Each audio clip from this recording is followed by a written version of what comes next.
Oh, hey there. I'm just looking at Studs Terkel's Hard Times, and really interesting chronicle of the Great Depression. I mentioned Terkel before in his book The Good War, which chronicles the World War II through vignettes, and this does the same for the American Great Depression. It's an interesting book if you're interested in that sort of thing.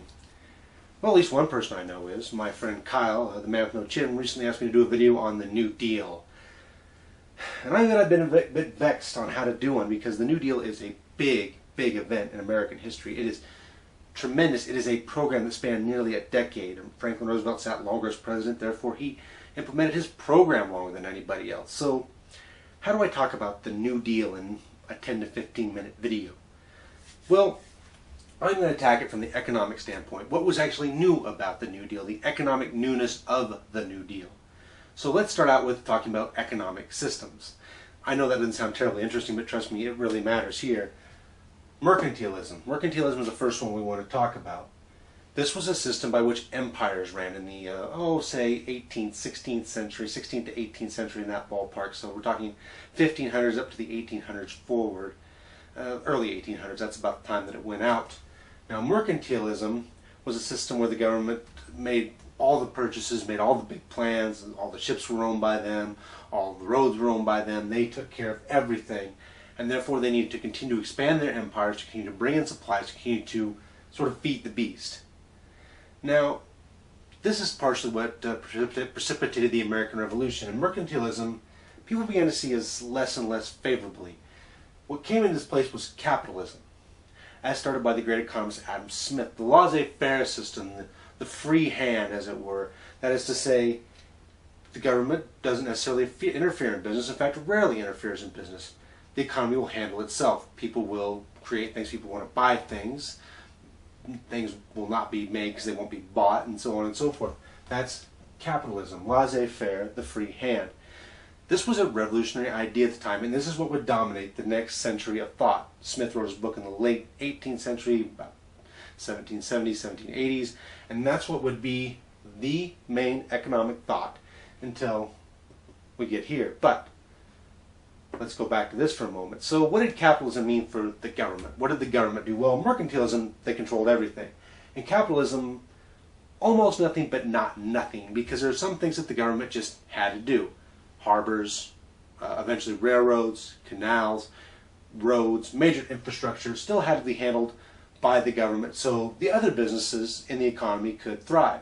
So they gave taxes, individual citizens gave taxes, and that's what the government's role was in capitalism in the 19th century, was to build up these major projects. Well, here's the thing with these major projects.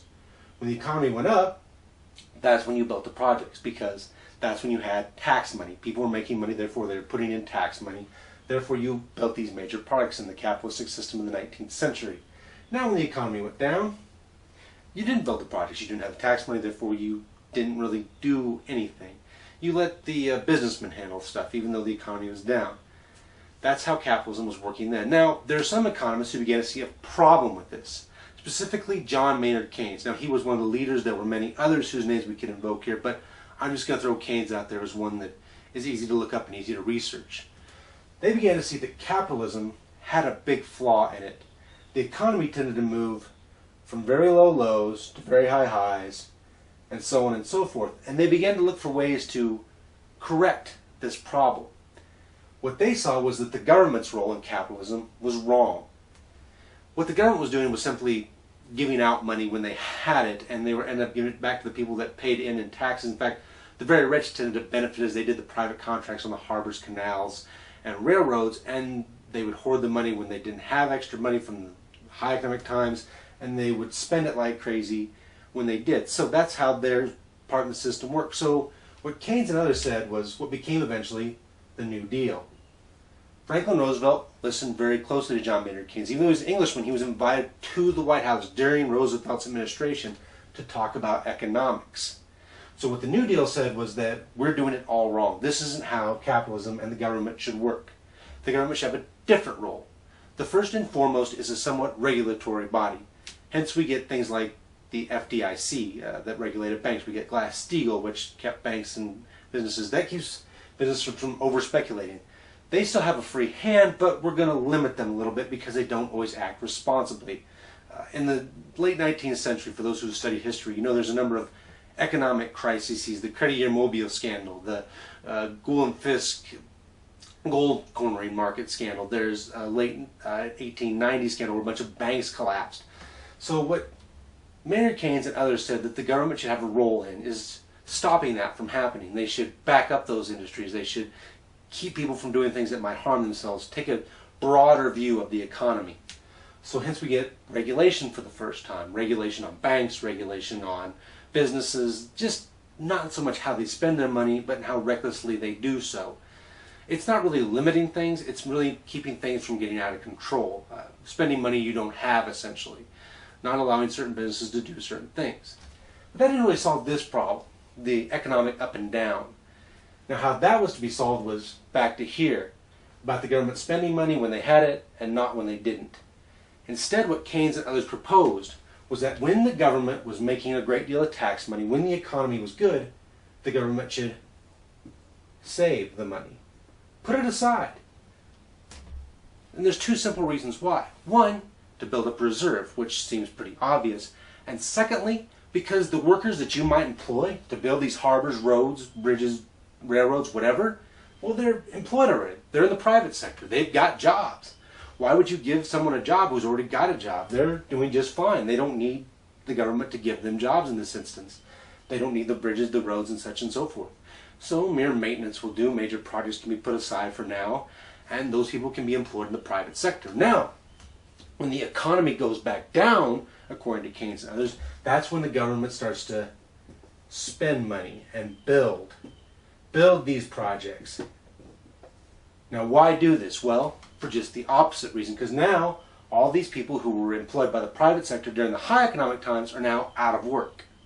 Well, the government can simply put them to work with the money they built up during the high economic times, and voila, they've got jobs. You sort of lessen the blow of an economic recession or depression by giving the people out of work government jobs to build roads, bridges, so on and so forth. And this is directly related to the New Deal in the NRA, the CCC, and the TVA, for example, the famous alphabet of the New Deal. That's right. These organizations, the National Recovery Act, the Civilian Conservation Corps, and the Tennessee Valley Authority, were all meant to be big government projects that would put people to work. Build dams, the Grand Kool-Aid Dam, the Hoover Dam, other sorts of, actually right here where I live in Nebraska, the Lake McConaughey was built in that era. Several projects just to put people to work to lessen the blow of unemployment. Now, we really hadn't done the save thing, so this did involve some deficit spending at the time and some creative spending because we hadn't really gone into the cycle yet. But this was the concept, was to put people to work on simple government projects and keep them from being unemployed, therefore decreasing the economic blow. Keynes and others said you couldn't stop recessions and depressions, but you could weaken them with these measures. And what that does is it keeps us from going from this large cycle here to much smaller cycles. The highs and lows aren't nearly as high and low. You do lose some of your highs, but you also greatly decrease your lows. So people don't make quite as much money, but at the same time they don't lose as much money either. It's sort of a moderation of laissez-faire economy.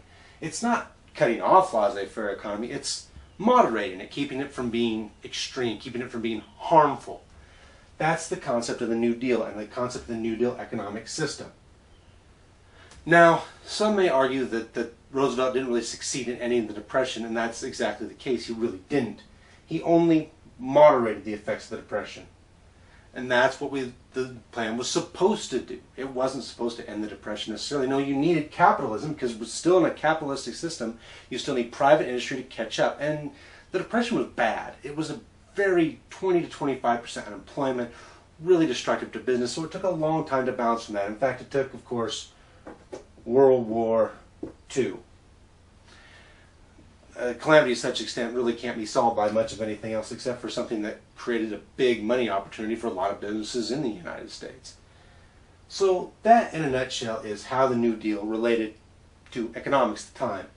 Now I think it's pretty common for people, American people, to think about the government and the economy being tied together. But at the time, this was a new concept, and this was something that greatly changed the way the economy worked. It vastly changed our capitalistic system from one of extreme highs and lows to one of regular moderation. Honestly, the recessions we've had in recent years weren't anywhere near the levels of the Great Depression because we have learned to moderate and work together, the economy and the government to some extent. It'll never be perfect, as nothing ever is, but that's what Keynes and others said was the way to go. And it didn't do so bad. It gave people confidence, if nothing else. So, that's the New Deal economics in a nutshell. There's still a lot more to explain, of course, about the New Deal, and I could go into a lot more detail, so feel free to ask questions and I'll see what I can do about getting you an answer. Thank you, and I hope you enjoy this historical perspective.